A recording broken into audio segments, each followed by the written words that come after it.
जय हिंद भारत माता की जय दोस्तों we are back again with the new episode of Never Say Die series. So Never Say Die attitude also gets developed because of one very important reason in every soldier, that every soldier thinks country always comes first and self at last. So while in uniform, they of course carry out all the duties considering this fact in mind, but then it becomes an integral part of the personality. And some of us, even after hanging the uniform, carry out with the same grit and perseverance to keep serving the country selflessly and ensuring that each and every part of the country is becoming even more beautiful. One such personality is Colonel Christopher Rego. He is among us today. We will interact, discuss, and understand that how his mission has become now so powerful that through peace and education, he is bringing happiness in the most beautiful part of our country. Let's welcome Colonel Christopher Rego on the show. Sir, Jai Hind and welcome to the show. Jai Hind, DP. So, to begin with, as I understand, you are the fourth generation officer. So now with so much of experience of generations, do you understand that a personality gets changed because of the training in the various military academies? I absolutely think so, DP. I think the life of every soldier is dramatically and drastically changed by the training he undergoes and by the many years that he spends in service. There are many aspects, but I will tell you three in particular which strike me. I think first is the courage and tenacity, which is way beyond the ordinary that develops through all the challenges that you face in training. Your officers who train you, they put you through the worst, and you come out stronger with every challenge that you face. So that courage is something that remains with you. It's not only a physical courage, it's a mental courage that you have for the rest of your life. Another thing that comes through very strongly is, I would say, the moral character. And this is things like integrity and loyalty. We have to remember that in service, as buddies, our lives depend on each other. And it's a huge characteristic to have this integrity and loyalty. And a third thing which I can say that has personally affected me through these generations is that when you join the army, you leave all the parochial things behind, of community, where you come from, religion, the whole world, everybody becomes your religion, You have a broad-mindedness. You don't just tolerate diversity, you actually celebrate it. And let me tell you that in my own family, over these three generations, we could find that our culture is completely changed because we picked up the best from everywhere, the best of food, the best of clothing, even the language has changed. So that is, some of the biggest changes that you find when you are trained in the army, when you are part of this service family. Great, sir. And I'm sure, as I also thought that I am going to army, there a lot of adventure activities would be there. The adventurism will, desire of adventurism will get fulfilled. Yes. But as I understand, not just during this service, in fact, what you mentioned earlier, that even during your leave, you used to do some such activities. So how do you used to consume your leave? Can you throw a little light on that part?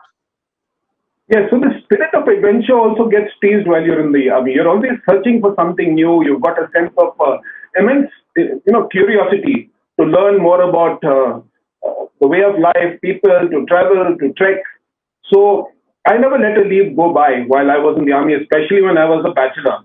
So it was out on trek, it was traveling, and occasionally I did a few serious things also. For instance, if you remember, there were big earthquakes that happened, say, I think in September 1993 in Latur in Maharashtra.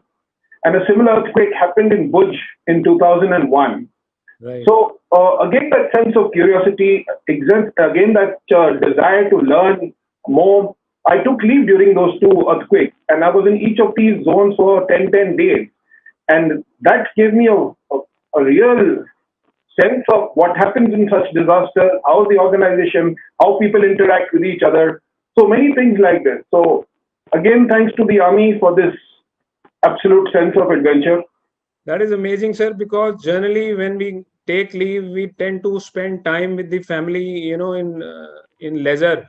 But here it is you who are, who deliberately ensure that leave is taken during such need of hours when people are looking up to you. Yeah. Amazing, sir. Hmm. I also understand, sir, larger part of your service, larger time of your service, you have spent in Northeast. What is Yes. that connect you found in yourself getting attracted towards the Northeast?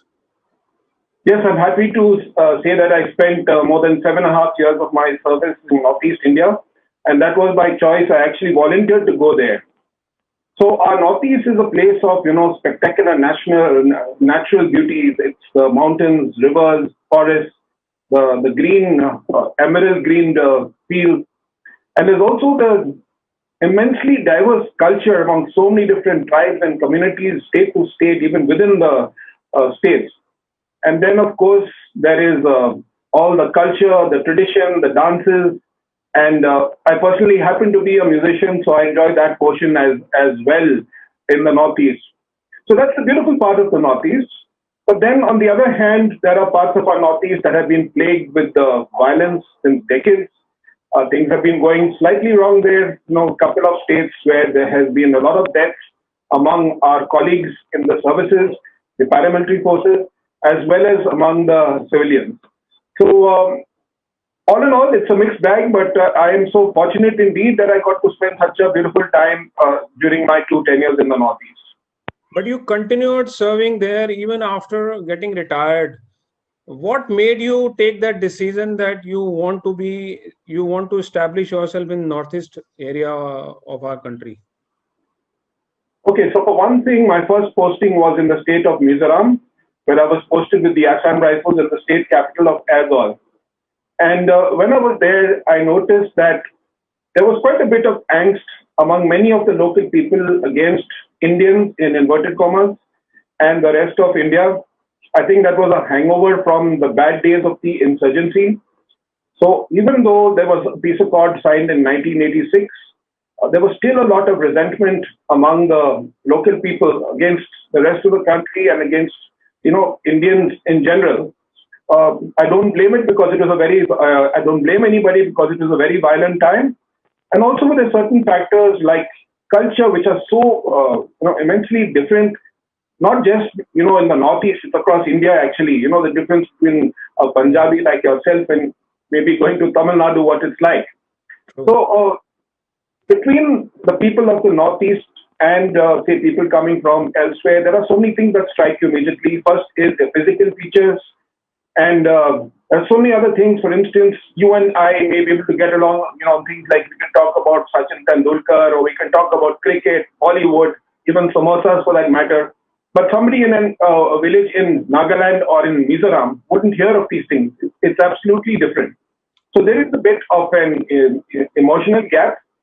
And I'd like to say that time changes things. People are intermingling, interacting, and this communication is getting better and better. But sir, what made you to continue serving there, and even after retirement, when you thought that let me carry on with my work here, what type of work you thought that will bring little change, the gaps will get fulfilled, which you saw between the Northeast people, the local people, and the larger part of the India?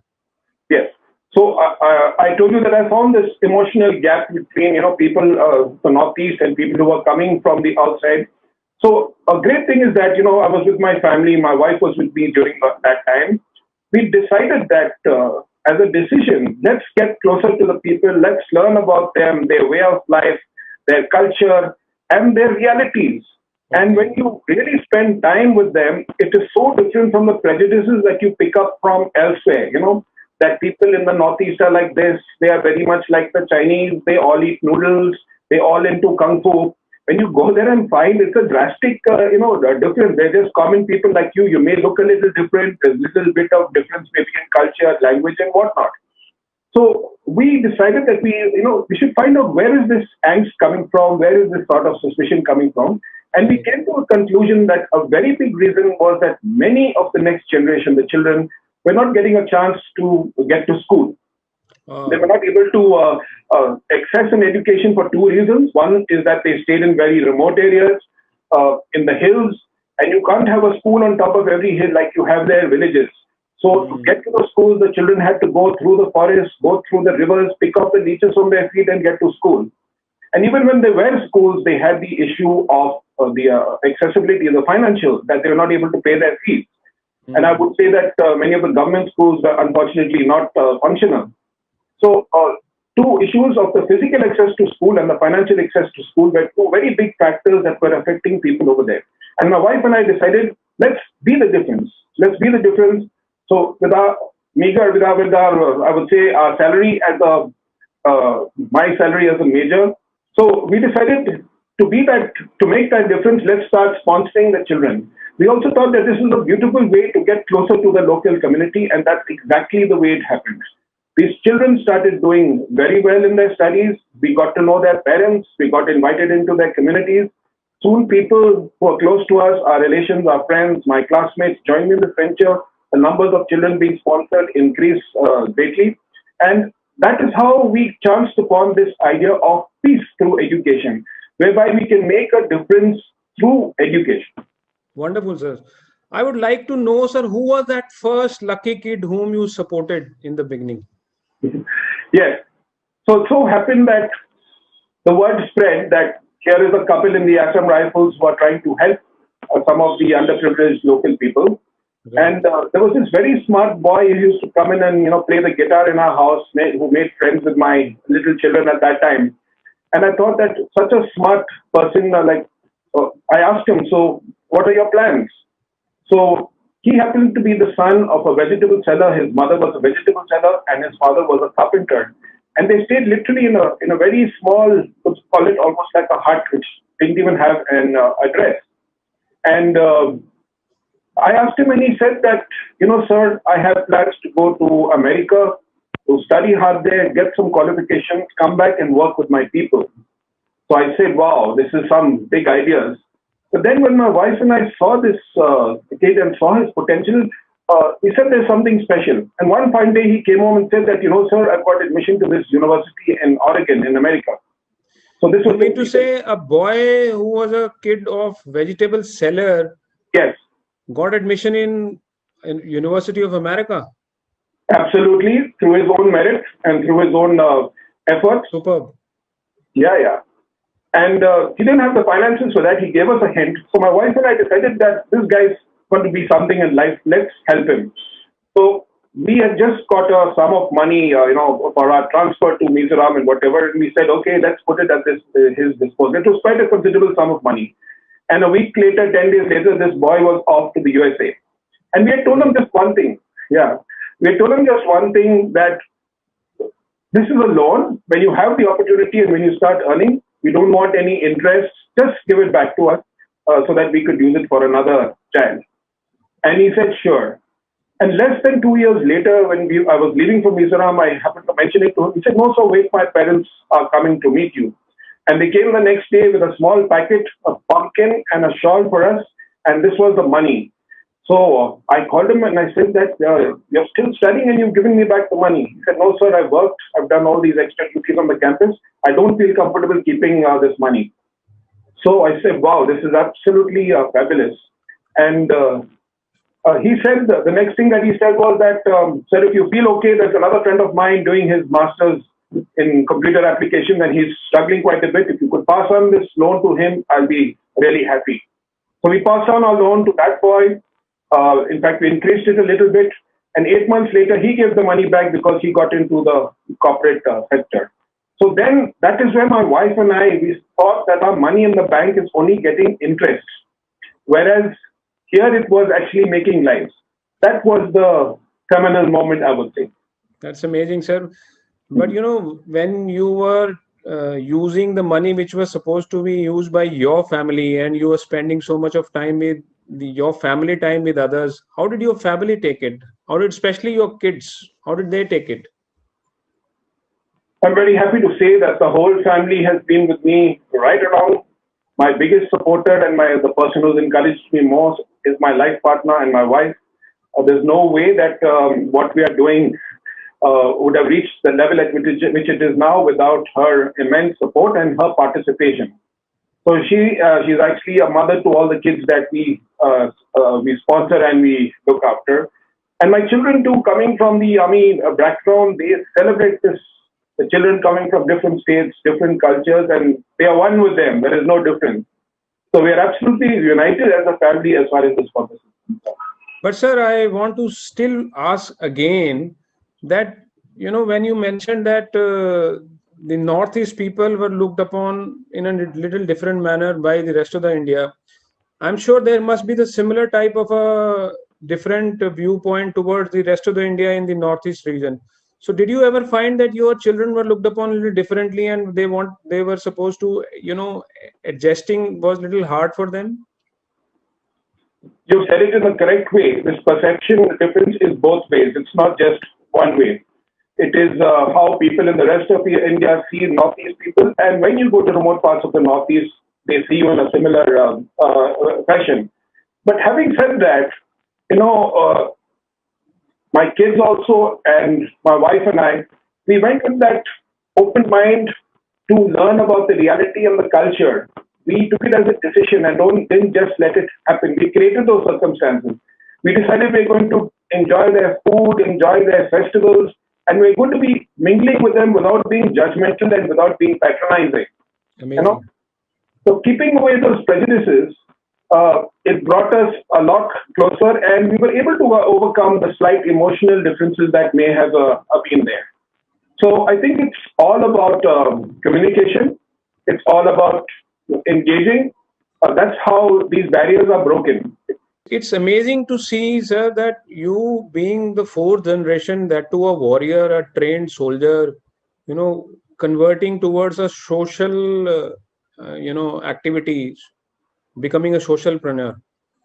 How did that transformation happen, and what made you start doing such activities when still you were in uniform? So the job of a soldier, it involves courage and bravery, and no matter what, it involves enforcing the writ of the nation at any cost. Absolutely. So when you have the gun in your hands and you're asked to perform a legitimate duty, I don't think there's any question of having any other feelings. But let me say that the soldier is very much a part of society. And courage and bravery are not mutually exclusive with compassion and empathy for the people who are around you. True. Okay? So in the Northeast, personally thought that there had to be a better solution to this distrust and sometimes, even violence that had to be there. And like I said, my wife and I found that education was the way to go. If we could somehow bring education to the next generation over there, things would change drastically. And that is how we felt that education was something that would bring all the stakeholders together. That is, for instance, the local people, the uniformed forces, the rest of the country, people like you and me. And that was the way to go. And that is how I developed this concept of peace through education. But sir, whatever it may be, the reality was that there was so much of a violence which was spread during those days. Yeah. So didn't you ever feel afraid and taking risk of your life, venturing out and meeting people who were not so comfortable meeting, the rest of the Indian people? Well, it is not everybody that had this fear of rest of India, whatever. But certainly in certain parts of the Northeast, the situation is almost dangerous, which is why the soldiers are armed. They are in counterinsurgency role, and I've served actively in those areas. But you talked about fear. I think fear is an imposter. Okay, a soldier is trained not to be afraid, but he will certainly be cautious and be concerned where he needs to be. So the word fear does not exist in the lexicon of a soldier, right from our academy days. And to be frank, when I was serving in Manipur, my last posting, I did come across numerous instances where there was extreme violence. One of our vehicles was blown up, our men were kidnapped, there was a bomb blast barely 30 feet from where I was at a particular point of time. All these things did happen. But when you go there, you still have that courage that no matter what, you will transcend all this. And as a leader, you have no business being fearful, because you have to motivate the troops under you. You have to encourage them to stand tall in the face of all such adversity. Right, right, right. So you mentioned that it is through education you are trying to bring change. But are the people ready to get educated? Are they well off enough to take the education? I would take it one step further. I think there is a hunger for education, an extreme hunger for education wherever you go in the Northeast. It is the realization that perhaps this is the route to liberation from the financial difficulties and all the other difficulties, even the violence that they may face. And to give you an example of the extent to which people go, uh, their children who are staying in the remote areas have to go to school, which is miles away, so there is no other choice but to stay in a hostel. But the hostels are so expensive that these people cannot afford to put their children there. And so we get this particular breed of children called self-help children. Believe it or not, you have children right from their fifth and sixth standards staying in huts in villages where the schools are there, next to another family, living by themselves, cooking by themselves, and going to school. And it is astonishing how their parents come, leave them a sack of rice, chop them some firewood, once in a week. And these kids go into the forest, pick up some mushrooms or some leaves, go down to the stream and pick up a little bit of fish or snails and live by themselves. So that is the hunger for education that is there. So that is the positive thing that is there. If the country rises to give this new generation the opportunity to get that education, both the physical and the financial opportunity, I think this insurgency will be dealt with altogether. There will be a complete mindset change of the new generation. Once the children are educated, they are empowered, they get employability, they're able to go out and get away from radicalization and maybe even crime, like going across the border to Myanmar and getting drugs and whatever. It surely is a way to get away from this, insurgency situation. So after hand holding one kid and making a chain of hand holding the other, what was the next bigger step which you took? So with our limited resources at that time, it was only possible to support a few children. But I'm so happy that these children started doing well. A few of them who were already in professional courses, who were facing a lot of difficulty, we were able to help them through our friends for their college fees, for their hostel fees. I'm happy to say that from that group of children, right way back from 2004 and 2005, we have a super specialist doctor, we have a lawyer, we have an MBA, and many others, children who are in like that. So the next step that logically happened was, okay, now people started sponsoring us, and as you may know that today we are sponsoring as many as 3,300 children. Amazing. But I mentioned to you that this was only the financial part. And what about the physical part? So once I retired from the army and became the CEO of Sunbird Trust, which I conceived of, at that stage we got onto a bigger platform. At that particular stage, this innovative idea which I had of peace through education, and the fact that I, as a serviceman with a gun, at one time jumped on the other side of the gun and was actually serving with the very communities, that were in the insurgency and living among their midst. This got recognized by this international award called the Ashoka Fellowship, and I got that in 2016 from South Asia. So that was the big changes that happened. And at that stage, what I decided was, let's move to the next thing of creating these big institutions. So we started building schools and hostels in the remotest areas. When I say remote, there is even one place where we are managing to complete the school with the help of elephants. Yes, elephants, because vehicles can't get to that location, and they use the elephants for pulling these dogs to make the schools. And so that is the type of change that has happened. And we realized that every school and every hostel that we create is a hub for change for 8-10 villages from where the people send their children from. And through the children, we are able to reach the parents and reach those communities and spread our message of peace and understanding. Can you share your experience of building that first hostel? Was it the hostel or the school which you built the first? So about the first institution that I built, I was actually serving with the Border Roads Organization in Manipur, in Imphal, the capital. And from a tiny village called Ejairong, high up in the hills uh, in the western part of Manipur, the tribal people came to me and said, "Sir, we've heard about your work. Can you please visit our village and help us with the school and the hostel over there?" So it was quite a surprise to me because that was an area known to be right in the the conflict zone where there were uh, things like ambushes and whatever. And here I was still as a serving officer, but I took this leap of faith. I saw their sincerity, and it was a leap of trust, a leap of faith. And I went to that village. And on the very first day, I was shocked to find, like I mentioned to you about the self-help children, that there were about 100 odd children who were staying there in little huts, cooking by themselves just to get to school. So I found the tremendous need for building a hostel over here, which would serve children from 7 or 8 villages around the school. So I spoke to the local people and I said that I really see the need over here and I really want to join you as your partners in this venture. I'm not a charity person, but if you help me and we work shoulder to shoulder, we will be able to do this. And they immediately volunteered. They said, "Sir, we don't have money, but we have the forest. This belongs to us. This is our village property. We will give you wood. We will dig out the stones from our field and we'll give you the stone for construction. And we will give you our voluntary labor as well." I said, "Wow, that's fantastic. That's all I need."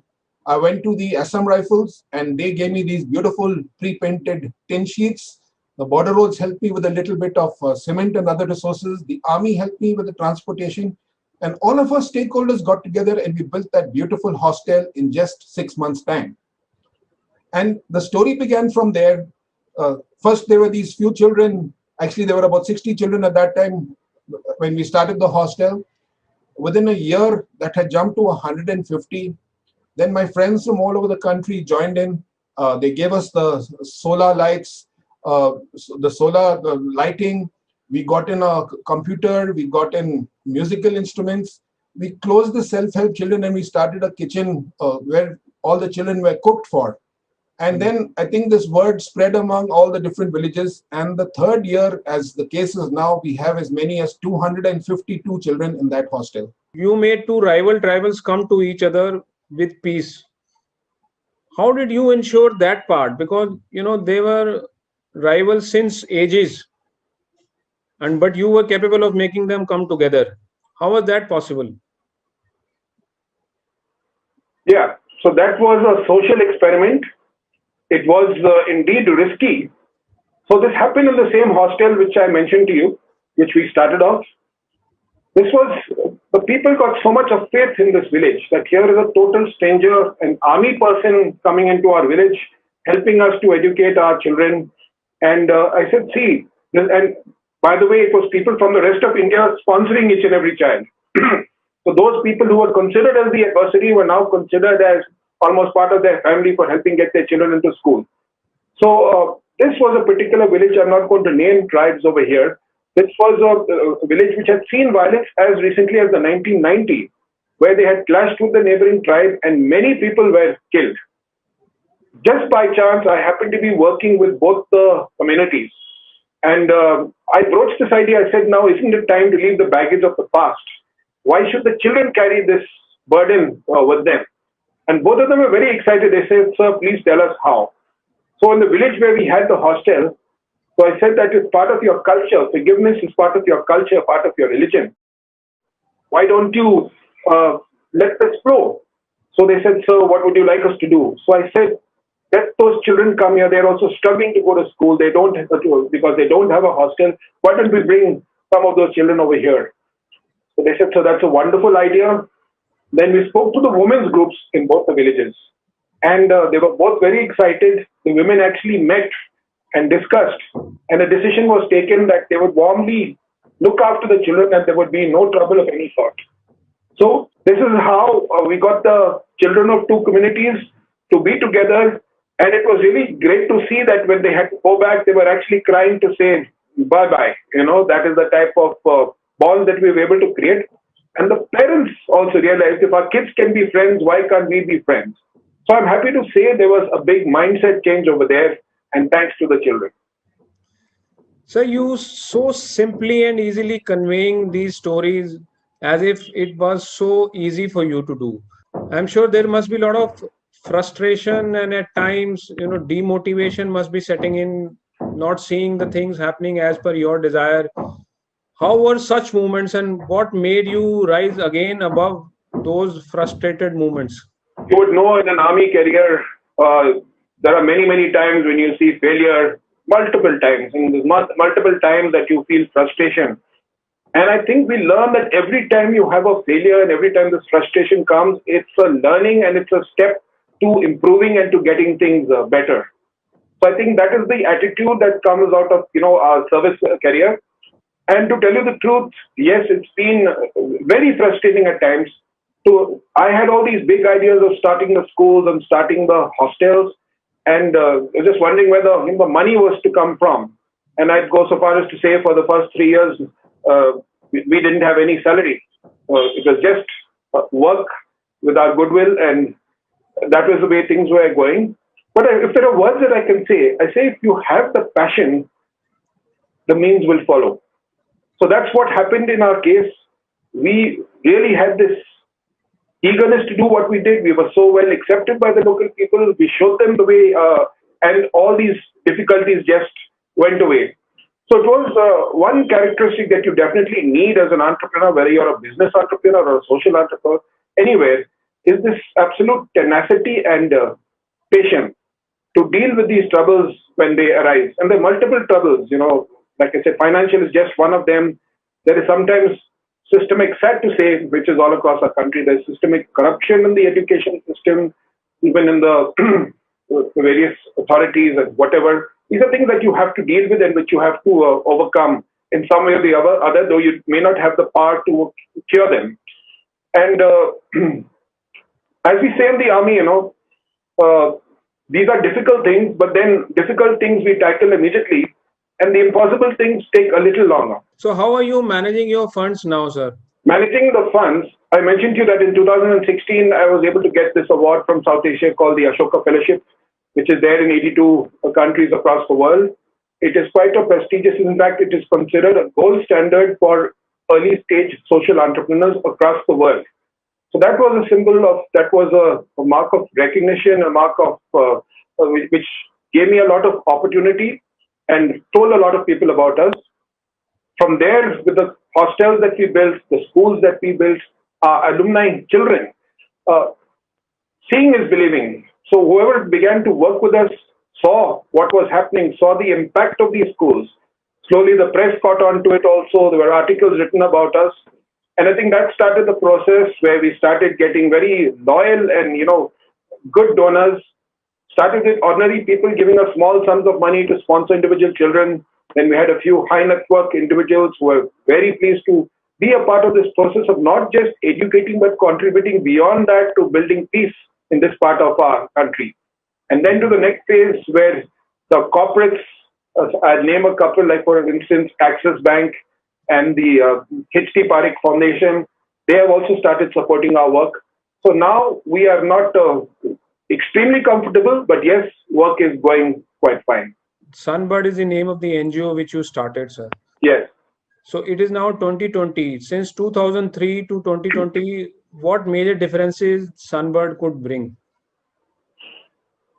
So as I told you that when we started, it was just my wife and I sponsoring a couple of children, and though we had these ideas, we never in our dreams imagined that we would be at a stage today where we are building as many as 15 institutions, that is 7 schools and 8 hostels.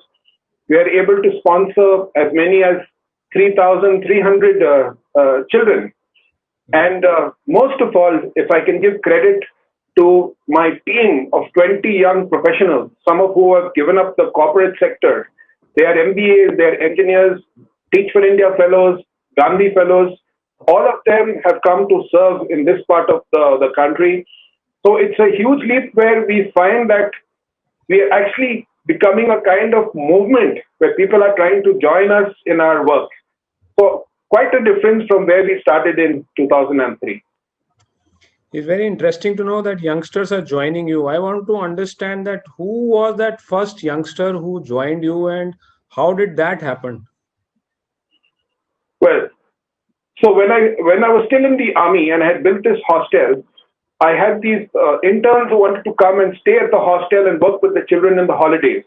And they were from this organization called Teach for India. So between their first year and the second year, when they had a gap, they came here. And somehow the word spread among the Teach for India organization that this was an opportunity for people to come and intern. So suddenly I get a call from this 23-year-old girl from Kerala, and she's a BITS Pilani graduate, and she had just finished her Teach for India fellowship and was wanting to join an organization. So she called me up and said, "Sir, I've heard so much about your organization from my roommate who's also intern with you that I'm absolutely determined that I should come and work with you." So I said, "Madam, I'm sorry. I think that's a wrong number. You're a BITS Pilani graduate. You're a Teach for India fellow. And we are an organization that has no salaries. We're just working in the middle of the forest in a conflict area." He said, "Sir, I know all about that, and that is the reason why I want to join you. And if you can't pay me a salary, it's okay. Just give me a roof over my head and give me food, and I will come and work over there." So I was so surprised. Then my wife said that, "What have you got to lose? Let her come." I was concerned because I had not even planned for it at that stage. I didn't have the funds also, for uh, giving out salaries and whatever. So she said, "Sir," we told her that she could come and join. And we said, "Let's do a month of trial and see how it works for us." And so my wife said, "Okay, let her go." And we asked her, "When would you like to join?" So she said, "Sir, I'll join from tomorrow." I said, "Madam, we are sitting in Bangalore and that place is in the northeast." She said, "You don't worry." So she jumped in a train all the way from Bangalore and reached our little village over there and stayed with us for a full year. And she was a pioneer and she made an amazing difference because she was the first outsider in that village. She created a major impact. She became a daughter of the village. And thanks to the example and thanks to her pioneering work, it started a flood of youngsters joining us after that. That's quite inspiring and courageous of her, sir, to take that risky step of going into a village in the northeast. Amazing, amazing. So, how many children are you supporting now, sir? And what all areas they are studying, or they have already started working also? So as I mentioned to you, we started supporting children way back from 2003. Of those, now more than 35 have graduated. I'm happy to say that almost without exception, all of them have got on to reasonably good jobs. Like I mentioned to you, one is a doctor, one is a lawyer. There are a couple of MBAs, engineers, a whole lot of them. And most of them have got excellent jobs where they're not only able to support themselves, but support their families. So in addition to that, my wife and I are actually parents to 35 children at Bangalore. Though I spend most of my time in the Northeast in the projects, happens to be my hometown, and I got 35 of the children from our villages over here for their college, and they're doing just fabulously. And I'm happy to mention that just 2 weeks ago, 14 of them finished their college and are on the threshold of self-sufficiency and, earning. It's a very exciting phase.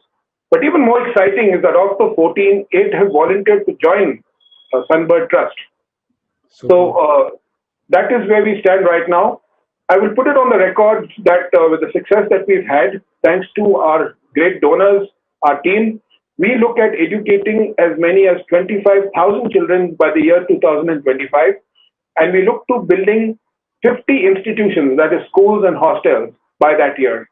I'm quite convinced it's going to happen. For sure, it is going to happen, sir. There is no doubt about it. I want to understand that what is your daily routine? How do you spend your time daily? So when we are in our villages, it is most of the time, of course, at the schools being at the heart of what we do, the schools and the hostels. But people may think that we are just an education organization. Education for me is not, a silver arrow that will solve all the problems of society. The one thing, people cannot wait for 10 years and 15 years till their children start earning. They need livelihoods. They need, employment. They need sustenance there and then. So increasingly, Sunbird has become an organization where we are spending more time, and other partners are using the beautiful platforms that we have created for livelihood generation. So we have things like even mushroom farming. There's something called Roselle. We are trying to bring in new types of, technology as far as the agriculture is concerned, where we will not do the work, but people will come and stay with us. So there is plenty of work between the school, the hostel, visiting the families of our children, which is a big part of our work. The team training session, which is again another very important part of our work. Interacting with the army, the Assam Rifles, and the local stakeholders, the women's groups, the student groups, the village councils. It's quite a full day for any of us while we are at work. That is the way it is. So with so much of experience and working across the country, initially in the army and now as a socialpreneur in the northeastern region, what is your message to the larger, country and precisely to the youngsters? My biggest learning of all this, is that our beautiful country, when we got independence in 1947, we didn't become a whole at the stroke of the midnight hour and everything was fine and everybody had that patriotism and whatever. Okay? We still had many parts of the country till today where people still have varied aspirations. There are huge cultural differences, political differences, whatever. We have to remember that a nation like America, even in 200 years, they have not integrated fully. There is still so much of violence over there. The big message that I would like to give, especially the youth and the next generation, is please understand that we are all part of a process that is happening, work in progress of making and building our country. This is all nation building. And for that, it calls for a lot of broad-mindedness, a lot of understanding. It calls for a bit of sacrifice for our young people to go and be the difference. We don't need armchair philosophers on social media giving big messages, talking about politics and talking about, things that divide us. We need the action from this young girl that I mentioned to you and my 20 other team members who have come, sacrificed everything to be there and to make that difference. That is the message that I would like to give, especially for the youth. Thank you so much, sir. It was superb and very satisfying knowing that what type of variety of work which you are doing in the northeastern part of the country, which is bringing peace through education. And you're spreading so much of happiness in so many families. Our good wishes for all your future endeavors also, and to all your team members and their families, sir. Thank you so much for being with us. Jai Hind. Jai Hind, DP. Jai Hind. So this was Colonel Christopher Rego, who might have got retired, but he never got tired in keeping the country first. As in his own words, if you are compassionate, if you are passionate about your work, even universe conspires and support come from all around. You should be focused only on your goal. Anything and everything is possible. Next week, we will meet with another such brave personality who carries the never say die attitude of the soldier. Till then, take care of yourself. Jai Hind, Bharat Mata ki Jai.